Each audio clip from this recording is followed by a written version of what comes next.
Hello everyone, आज हमने आपके लिए एक पराठा रेसिपी लेकर आई हूँ। आज तक तो हमने आपके साथ बहुत टाइप्स की पराठा रेसिपी शेयर किया है और आज की पराठा रेसिपी है सोयाबीन यानी सोया चंक्स के साथ।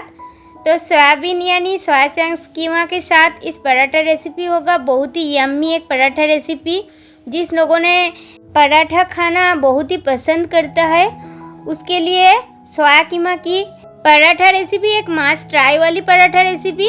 तो चलिए आप पराठा रेसिपी को शुरू करती हूँ। इस रेसिपी के लिए हमने पहले आपको दिखा रही हूँ इस पराठा के लिए हमने क्या क्या इंग्रेडिएंट लिया है। तो पहले हमने इस जगह पे गेहूं की आटा लिया है 300 ग्राम की करीब, और उसके साथ साथ हमने इसमें मैदा इस्तेमाल कर रही हूँ 200 ग्राम के करीब। आप चाहे तो पूरी तरह आटा यानी पूरी तरह मैदा के साथ भी रेसिपी को कर सकते हैं। और इसमें हमने 1 टेबलस्पून की करीब नमक भी इस्तेमाल किया है। तो सब सूखे चीज़ों को हमने अब अच्छी तरह से पहले मिक्स किया है। फिर हमने इसमें ऑयल इस्तेमाल कर रही हूँ और इसमें ऑयल डाल के मैदा को अच्छी तरह से गूंद लेने में बहुत ही अच्छी डो रेडी होता है। तो हमने इस जगह पे 4 to 5 टेबलस्पून की करीब वाइट ऑयल इस्तेमाल किया है। तो सब कुछ को हमने अब अच्छी तरह से 2 से 3 मिनट तक मिक्स किया है। मिक्स करने के बाद हमने इसमें थोड़ा थोड़ा पानी ऐड करूँगी और डो लगा लेंगे एक मीडियम टाइप की डो। ज़्यादा नरम भी नहीं होगा और ज़्यादा सख्त भी नहीं होगा, क्योंकि हमने इसको अच्छी तरह से मसलते गूंद लेने के बाद 15 to 20 मिनट्स के लिए रेस्टिंग पे छोड़ दूँगी। तो देख लीजिए उस डो अब अच्छी तरह से रेडी हो चुकी है। और डो रेडी होने के बाद हमने इसके ऊपर थोड़ा सा ऑयल लगा के एक ढक्कन लगाकर कुछ टाइम के लिए रेस्टिंग पे रख दूंगी। तो देख लीजिए हमने इसके ऊपर ऑयल भी दिया है। तो उस ऑयल देने के बाद हमने इसके ऊपर एक ढक्कन भी लगा दूंगी।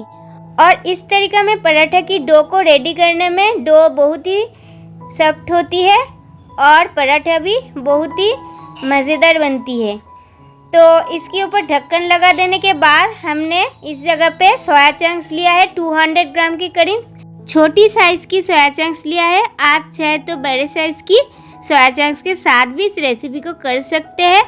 गैस ओवन को ऑन करके एक कढ़ाई भी चढ़ा दिया है। कढ़ाई में अब हमने ज़रूरत अनुसार पानी डाल रही हूँ और पानी डालने के बाद हमने इसको 2 से 3 मिनट तक हाई फ्लेम पर गर्म कर लेंगे। और उस गर्म पानी को हमने उस सोया चंक्स के अंदर डाल दूंगी और सोया चंक्स को इस तरीक़ा में 5 से 6 मिनट तक गर्म पानी के साथ भिगो के रख दूंगी। इसमें क्या होगा, सोया चंक्स बहुत ही सॉफ्ट हो जाएगा और कीमा की हिसाब से रेडी करने के लिए बहुत ही आसानी भी हो जाएगा। तो देख लीजिए सोया चंक्स को हमने स्टील की एक स्पून लेकर अच्छी तरह से पानी के साथ मिक्स किया है। 5 से 6 मिनट तक हमने गर्म पानी के साथ उसको रखा था। फिर इसको अच्छी तरह से पानी को निचोड़ के एक मिक्सी जार पे दे रही हूँ एक एक करके। कीमा की हिसाब से पीस लेंगे। तो देख लीजिए ज़रूरती अनुसार हमने इसमें ऐड किया है। दोनों बार पे हमने इसको डास्ट करूँगी। तो पहले बार के लिए हमने उस कीमा को रेडी किया है और एक प्लेट के ऊपर हमने उसको डाल रही हूँ, देख लीजिए। और दूसरी टाइम पे भी हमने इसको फिर भी ग्राइंड कर लेंगे। तो सब सोया चंक्स अच्छी तरह से कीमा की हिसाब से रेडी हो चुकी है। अब हमने इस रेसिपी की मेन बेस को रेडी करूँगी, क्योंकि आप स्टफिंग को तो रेडी करना होगा। इसीलिए गैस ओवन को ऑन करके एक नॉन स्टिक कढ़ाई भी चढ़ाएंगे और कढ़ाई में अब हमने ज़रूरती अनुसार वाइट ऑयल इस्तेमाल करूँगी। और इस जगह पे हमने 4 to 5 टेबलस्पून की करीब वाइट ऑयल इस्तेमाल किया है। ऑयल अच्छी तरह से गर्म होने के बाद 3 बड़े साइज़ की प्याज को चॉप्ड करके कट कर रखा था उसको इस्तेमाल कर रही हूँ। तो प्याज को हमने कुछ टाइम अच्छी तरह से भून लेंगे। तो पहले हमने इसमें नमक ऐड कर रही हूँ 1.5 टेबलस्पून की करीब। नमक को ऐड करने की वजह से प्याज अच्छी तरह से भून जाते हैं बहुत ही जल्दी ही।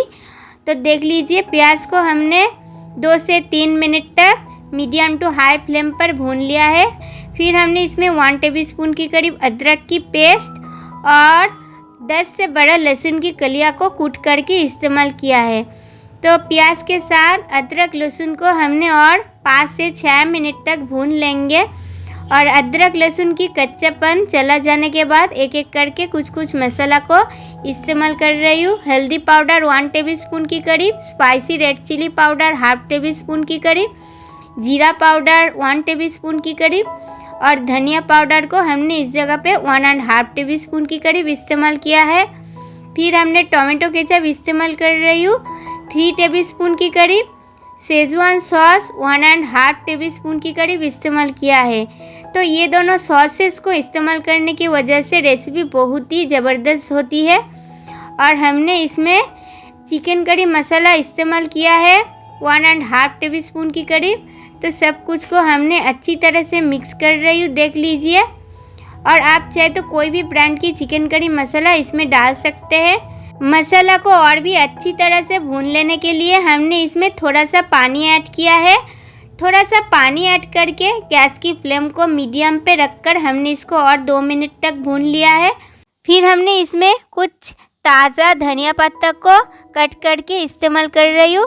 और धनिया पत्ता को ज़्यादा तक चॉप करके ज़रूरत भी नहीं है, थोड़ा सा कट करके इस्तेमाल करके रेसिपी की जो स्टफिंग है उसको रेडी कर सकते हैं। तो देख लीजिए स्टफिंग की मसाला अच्छी तरह से रेडी हो चुकी है। फिर हमने इसमें सोया चंक्स की जो कीमा को रेडी करके रखा था उसको ऐड किया है। और गैस की फ्लेम को लो टू मीडियम पे रखकर हमने इसको अच्छी तरह से मसाला के साथ मिक्स कर रही हूँ। और इस जगह पे आपके साथ एक टिप्स भी शेयर कर रही हूँ। मसाला के साथ मिक्स करने के टाइम पर सब कुछ ज़्यादा सूखे लग रही है तो पानी को थोड़ा सा छींटा मार के इस स्टफिंग को रेडी कर सकते हैं।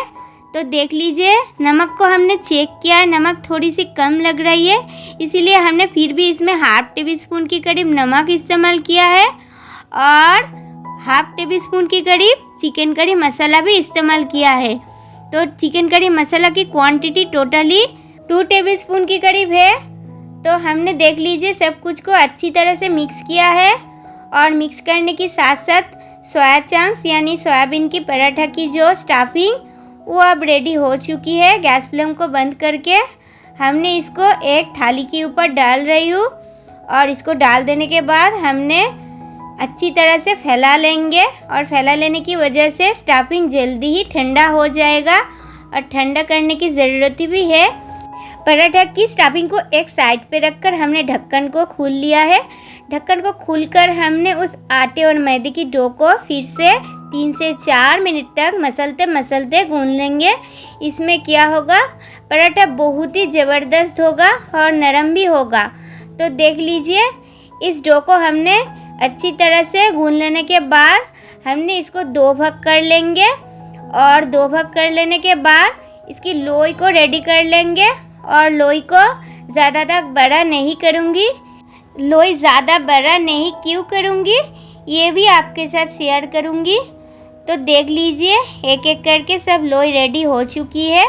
उसको हमने पैरा की शेप पे रेडी कर रही हूँ। और एक एक करके सब लोई रेडी होने के बाद हमने पराठा बेलने के प्रोसेस पे जाऊँगी। तो देख लीजिए आज की पराठा होगा बहुत ही एक आसानी प्रोसेस पे, क्योंकि इसमें अलग करके स्टफिंग डालने की ज़रूरत भी नहीं है। तो देख लीजिए हमने आटे को स्प्रिंकल करके एक लोई को बेल रही हूँ। रोटी की तरह इसको बेलना होगा और बिल्कुल पतला करके इसको बेलना होगा। और एक रोटी बेलना कंप्लीट हो जाने के बाद हमने इसको एक थाली के ऊपर रख दूँगी और दूसरी और एक लोई को सेम तरीका में बेल लेंगे। फिर हमने पराठा की जो मेन प्रोसेस है उसको कर लेंगे।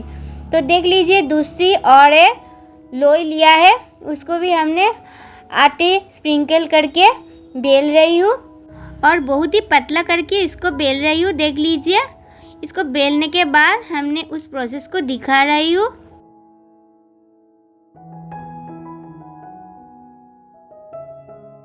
तो देख लीजिए स्टफिंग भरने की प्रोसेस को अच्छी तरह से भर भर के स्टफिंग को दे रही हूँ। और इस प्रोसेस पे पराठा को रेडी करने में स्टफिंग आप जितना चाहो तो उतना इसमें डाल सकते हैं। तो अच्छी तरह से स्टफिंग को डाल देने के बाद हमने इसको अच्छी तरह से फैला लिया है चारों धार से। स्टफिंग डाल देने के बाद हमने थोड़ा सा पानी को गाम के हिसाब से लगा रही हूँ, क्योंकि पानी देने में जब हमने दूसरी रोटी को इसके ऊपर दे दूँगी और लगाऊँगी, स्टफिंग निकल नहीं जाएगा और पराठा फट भी नहीं जाएगा। इस तरीक़ा में थोड़ा सा पानी को गम के हिसाब से लगाकर पराठा को रेडी करने में बहुत ही ज़बरदस्त पराठा रेडी होती है। तो देख लीजिए, इस तरीक़ा में हमने सब पराठा को एक एक करके रेडी कर लेंगे। और इसके ऊपर हमने थोड़ा सा सूखे आटा भी स्प्रिंकल कर लिया है, क्योंकि एक साथ हमने 3-4 पराठा को रेडी करके फ्राइंग की प्रोसेस पे जाऊंगी। तो देख लीजिए, हमने अब गैस ओवन को ऑन कर रही हूँ और गैस ओवन को ऑन करके एक आयरन तवा भी चढ़ा दिया है।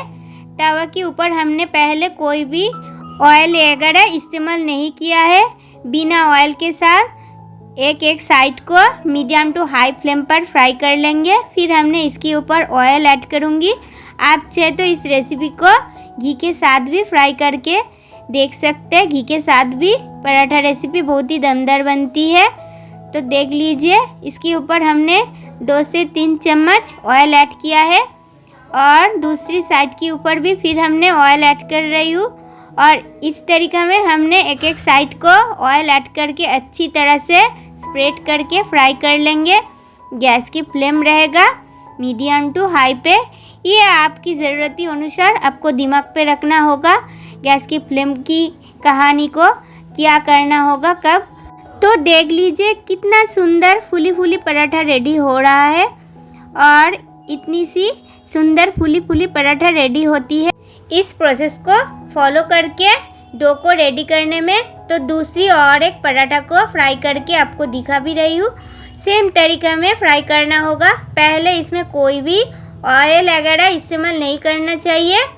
और दूसरी साइड को सिंपल फ्राइंग की प्रोसेस के बाद हमने एक साइड को ऑयल लगा के फ्राई कर लेंगे और अच्छी तरह से मीडियम टू हाई फ्लेम पर उलटते पलटते सेक लेंगे।